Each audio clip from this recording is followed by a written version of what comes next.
lalaki, especially lalaki kasama na rin yung babae, pero pinaka-especially talaga lalaki. Kung may anak kang lalaki, nanay, tatay, or magulang, kung kaya niyong pag-aralin sa magandang school yung anak niyo, pag-aralin niyo kasi at saka i-motivate niyo, advisean niyo ng maayos na makapagtapos ng pag-aaral, kasi kung hindi yan nakapagtapos ng pag-aaral, mahihirapan yan maghanap ng trabaho or magandang trabaho. Ngayon, kung mahihirapan siya maghanap ng trabaho, maaaring mahihirapan din siya buhayin yung sarili niya or buhayin niya ang pamilya niya or magiging pamilya niya soon. Kasi siyempre magkakapamilya yan soon. So, kaya ako sa inyo mga magulang or mga anak na lalaki, magpursige talaga kayo mag-aral kasi lalaki ka, ikaw talaga ang magdadala sa pamilya ninyo. Ikaw talaga ang padre di pamilya. So, kailangan talaga sa'yo tapos ka ng trabaho or may maganda ka mang trabaho. So, paano mo makukuha yung magandang trabaho at magandang sahod? Kailangan makapagtapos ka talaga ng pag-aaral. So, panoorin nyo ito kasi talagang may experience, based sa experience namin, isa sa pamilya namin, matigas ang ulo niya, ayaw niya mag-aral ng maayos, hindi siya nakapagtapos ng elementary. So, ngayon, ang trabaho niya ay tricycle driver. So, hindi ko binababa yung tricycle driver. So, ang ibig kong sabihin, tricycle driver yung trabaho niya, nasa mainit, pawis na pawis, tapos kaunti lang yung kita. So, mas maganda rin naman na kung mangarap ka, taasan mo na yung pangarap, 'di ba? Bakit ganun na lang, 'di ba? Kung gusto mo mangarap, taasan mo na. So, kung gusto mo talaga ng magandang trabaho gaya ng doktor, ang doktor ay mahirap din ang trabaho pero napakaganda ng sahod. Sa office, nasa malamig ka, kaharap mo computer, medyo mahirap din pero at least nasa malamig kang lugar at hindi ka nasa mainit, hindi ka nakabilad sa araw, maganda rin ang sahod. Tapos kaunti lang din yung oras. Tapos or isang nagtatrabaho sa eroplano, maganda rin yung nagtatrabaho sa eroplano kasi kahit saan kalilipad, para kang nagpapasyal din sa iba't ibang lugar, tapos maganda rin yung sahod. So, kumbaga, mangarap ka, taasan mo na yung pangarap mo.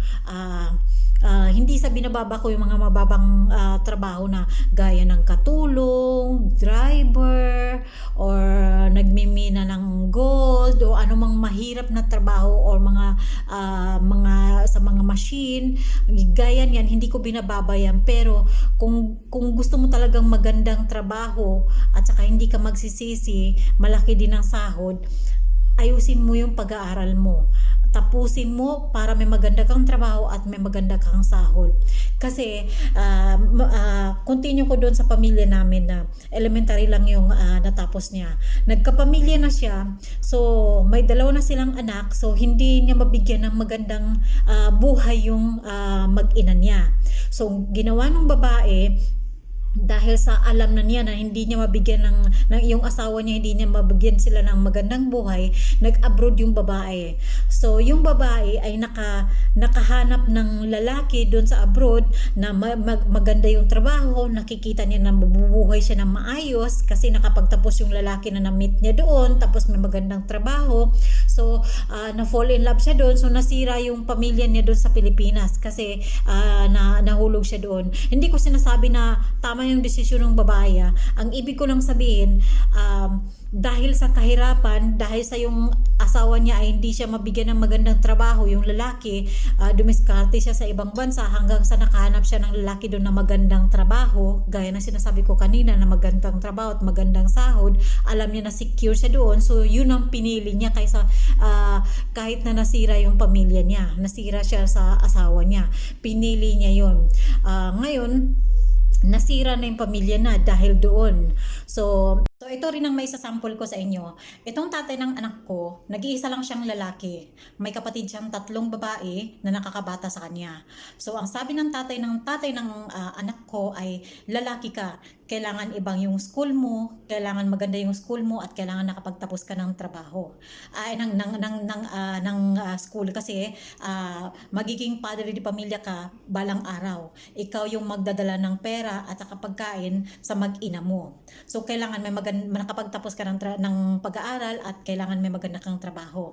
So kaya hindi ko nababanggitin na yung trabaho niya, kaya may maganda siyang trabaho ngayon at medyo okay yung sahod niya, kaya niyang buhayin yung sarili niya at kaya niyang buhayin yung pamilya niya. Yun ang maisasample ko. Hindi sa pagmamayabang hindi ko sinabi yung trabaho niya, hindi ko sinabi yung sahod niya, pero maisasample ko yun lang yun bilang ikaw na lalaki, kailangan talaga may maganda kang trabaho nakapagtapos ka ng pag-aaral para may maganda kang trabaho at hindi ka kawawa balang araw at hindi rin kawawa yung pamilya mo.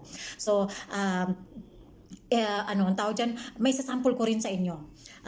Meron kami dito na grupo dito sa party na yung isang kagrupo namin ay medyo kataasan yung grupo niya, wala siyang sahod kumbaga isa lang siya sa nag-organize ng party namin, ganun. So ang tingin sa kanya ng karaming babae na anong nationality, Philippine, Indonesian, Arab, ang tingin talaga sa kanya ay ang gwapo-gwapo niya, pero hindi talaga siya gwapo. Pandak siya basta hindi talaga siya gwapo, pero ang tingin talaga sa kanya ay ang gwapo-gwapo niya. Alam niyo bakit?